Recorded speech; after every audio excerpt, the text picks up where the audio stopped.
match as it always is, Blank. We will be getting on with the plane. This time, it's headed from the west side down towards the Snovka military base. It's cutting a little bit low on the island, so there's northern parts of the map going to be a little bit less accessible. On the backstop, as Nova have their own problems to deal with. Nades out through the window. Hang on, 2 teams have already fallen there. The burn down as Geek Squad try and roll into Nova. It's not going well, they're turning the tides. Jimmy is down, sure, but King and Paraboy set up the crossfire and the Geek fam are cut down. Goodness me, Geek fam.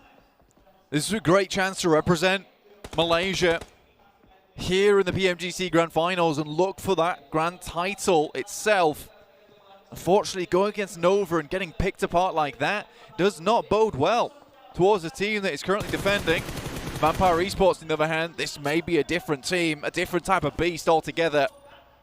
Jimmy did go down in the process, so 2 players alive now for Nova. A knock went over towards Vampire earlier. Schweppes puts a nade through the window to back him off the angle. Oh, it's beautiful! But it goes long and through the door. Paraboy runs right on into it. King now needs to reposition. Geek fam might be able to stay alive off the back of this knock. King dropping those smokes, allowing himself to cross, making sure that he has the cover. Fluke cannot really go for this full aggression just yet. They have to be worried about Geek fam as well, but the hillside's now controlled. King in for the res, but in comes Stone and Ravenclaw in the vehicle. In through the window, pulls the ordnance, and there they go. Nova down and out in the first match.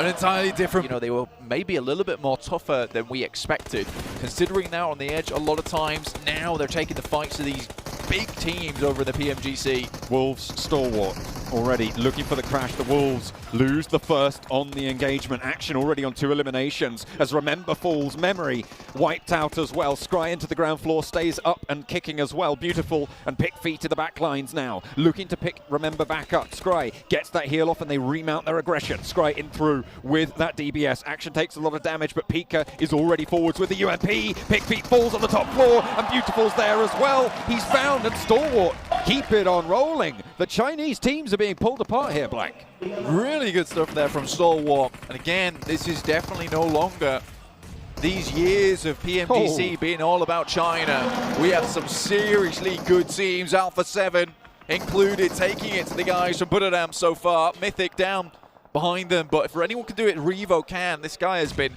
certainly impactful for the team. Carrillo is still there as well. Tiger with the zone pushing in will have to move now. Demo from IHC. We've seen him be... Yeah, still alive. 4 eliminations. Certainly not bad. Alpha 7 was 6. And 4 teammates still up. Make that 7 now. Looking to start out these games strong. Inko in an engagement. And then Nebete is holding his own, as we know he can do for Inko. Vampire moving on in now as S2G have moved down south to try and engage on this as well. Up the top, Alter Ego still struggling. So we hop over to the other side of the circle now again. Hang on a minute, we're back here. Silas launches a nade up the hill and Fnatic takes a tumble. Ponbet last standing now for Alter Ego. Damage done though to the ranks of the Vampires as Alter Ego swept aside. 8th place, 1 elimination. Stalwart now with a challenge on DRS on the south side. Forwards position for actions. Pika is already down and Scry is dispatched by Gianti on the off angle. A nice find. Nade in hand on the bottom of the hill. And the res up front needs to come through now. Or it needs to stay tall. Rules might not even know about it. Hang on a minute. He's pushed all the way through. He's managed to get a knock on the back. And top falls as well. But they're turned around on Gianti now under pressure from action. But it's DRS. And Stalwart fall. An insanely good crunch there coming out from DRS from either side. I don't think Stalwart saw what was coming. They went for a greedy res there towards the end too, and just wasn't quite enough. This is again what I was talking about earlier, is there's absolutely no teams within this lobby that are not a threat anymore. You cannot just pass anyone up. You can't go for these greedy type of plays. You just have to get out of dodge. Yes, having 4 players is going to lead you to a better chance of getting that win or maybe tailing out of that fight, but sometimes you just got to run away, and that is what potentially Stalwart should have done with his smokes. Maybe got 1 knock and then just scarpered. Could still go for that top 5 position. That top 3 was still in the bag, still available. DRS turned their attention to Vampire now. Ravenclaw falls. Vampire did get up to 4. But they bumped back down to 3 fairly quickly. DRS. They have 4 players of their own, and Ravenclaw gets flushed out pretty fast there. Fluke closest now and will feel the brunt of a nade and a second to dunk it down. An alley-oop set up by the DRS squad. 9 eliminations now. And the Nepali team doing so much work on the rundown. It's the Stone to close it down. S2G, hang on a minute, they stolen a couple away. Vampire eliminated, and now they're into the fight. S2G taking on DRS, and in the midst of it all, Chingchen has stayed alive for 4 angry men. Oh my days, Nepali fans everywhere going to be very happy with how this game has come out. DRS playing a very, very passive game over in the league stage, but as soon as they're here in the PMGC, they've had to turn things up by 11, which is great to see. DRS currently looking very, very clean with it. Right now, a couple more teams to go. S2G, obviously a very strong team hailing from Turkey. 4AM, 1 player remaining for them. Inco with 3 with that extremely strong position over towards that northern side. But again, DRS, they have lost 1 player, so this is still all to play for. 2 Brazilian teams remain, Alpha 7 and Inco. Alpha 7 in a little bit of a crunch, though, on the eastern side. Mythic low and actually under pressure from Inco, the other team from Brazil. And they will find the final knock there, the final flush. 7 eliminations, 5th place for Alpha 7. That's a very good start to their tournament. It's a really good start to their tournament. I mean, that's going to bump them up massively. It'll give them that 11-point average kind of lead very early on in terms of like a 3-game buffer, which is ideally what you want if they can take it just a little bit further now. I think DRS realizes this, which is why they slow things down massively. S2G, though, still have a chance to bring things back for themselves. It'd be a really good opportunity here to make their countrymen proud. With the announcement that the next global finals will be held in their home country, they're looking to make their mark, to try and state their claim to be there in 2023, but they've got to get through this one first. Really good developments coming through from Turkey this year, honestly. Just in terms of players, in terms of teams, in terms of infrastructure.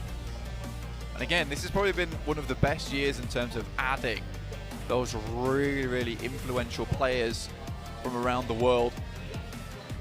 But again, DRS takes this one to a grinding halt now. Waiting for any of these teams around them to make a mistake. Pushed just a little bit too far. And they better with that AWM, a fearsome sight as an outpost for Inco. A star player for the roster. With a big heavy hitting gun, Vitali ducks back into the blue, takes a lot of damage to retrieve that buggy, but that could be very, very valuable in the next circle or two to keep them alive, to give them a little bit more cover. Chingchen still alive, top 4. The top 4 is great right now for 4AM. They'll take this. Yes, they only got 1 elimination, but the point system, how it still is right now, 3rd, 2nd place really does offer you a very good amount of points, and this kind of game can be salvaged off the back of points like that. And for 4AM to identify that, just go for this kind of gameplay. You know, it's not what they would probably do in PAL, but in the PMGC 2022 Grand Finals, this is a good call to make, and that is that adaptability of a lot of these Chinese teams coming into play. Just needing to move a little bit further forwards in the next zone. Pretty close to the edge right now. The blue zone will not slow. No matter who you are, no matter where you're from. DRS on the south side looking to sweep across this hill a little bit. Inco are holding out. Chingchen finally, I think, starting to strike as the solo player. Needing a little bit more ground, a little bit more position. Might be coming from DRS that actually, but S2G nonetheless still all live and kicking. All of them still in action. Kelsey on the backstop. Kelsey, it's a good angle, but it's Vitali. Some beautiful shots there from the SLR, looking for one more. Sees the bearers into the helmet. Can he thread the shot over the top? But no. From downhill, it was not meant to be. Nenebete under pressure, found out as well, just Vitali. S2G taking heavy, heavy punishment. Vitali, he's got that SLR, and now Hamzy left with the duo of Kelsey to try and stay alive. DRS are in the midst of it all. 3 players for them. 6 eliminations on Killer, by the way, in the meantime. And the players from Inco started to fall down the hill. In the midst of it all, still Chingchen stays alive, but finally dispatched. The 4 angry men will go down in 4th place. Now, Vitali around the edge, has the DBS, waits for him to go close. I don't even know if that was from the DBS. Yes, it was. Hamzy sent packing, and now Inco down the hill leaves DRS a golden opportunity, which they will seize with both hands. The Nepali team shout loud in the first match. Can you believe it, though? Nenebete was looking with the AWM to make a splash in his first game, but in fact it was Vitali out of nowhere with the SLR and that DBS to finish things off for S2G, but DRS really knew when to speed up that game, when to slow it down, and 100% deserved that win there for Nepal. Really strong play from them. You can see that they're relieved by this as well. This is going to give them that nice points buffer available to them to carry on going.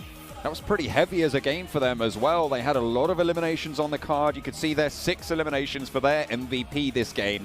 1.4k damage, near enough. Brilliant performance coming through from Killer for the squad, and the rest of DRS moved well on these hillsides. Absolutely. I think for Killer, he's been performing pretty damn well recently, and a 1.4k mark is not an easy mark to hit either. That is really tough, and I think for him, he's going to be massively proud with this game, John. You were talking about how these players can adapt, can change coming into these finals. Yeah. This is what you wanted to see from DRS. You've talked about their change of gameplay. I mean, this is completely like similar to Nova, right? Is that cruising playstyle over in the league stages to get into PMGC and then bring it all to bear there. But I think DRS maybe doesn't have that strength towards the start of the year. And I think through this team, through Delta, Rules, Killer, Gyante, they've really found this magical team set now, this magical core that's going to take them really all the way at this point in time. And for DRS, normally I would have looked at that situation and been like, 3 players still left remaining. But it's DRS. I don't think they can close out this game. Now I look at them and think DRS have got this in the bag. Seemingly really very effectively as well. Look at that. 27 smokes used, 21 grenades. It kept them together all the way until the end. They played it, I would say, near enough perfectly on these hillsides. And it wasn't like it was a game that just went to them. They had to fight for that position. Yeah, they had to fight for 100%. I think for Inco, they're a very different team altogether. They're kind of the Nitro Boost team, in my opinion. You know, they've got the small amount of fuel left of Nitro, and they just hit that Nitro button towards the end of the game, the last 2 minutes. It sees them up towards that top 3. That's all they need, really. Inco don't got friends, they got family. They are blasting out, but so are DRS with a statement game to kick things off here at the PMGC.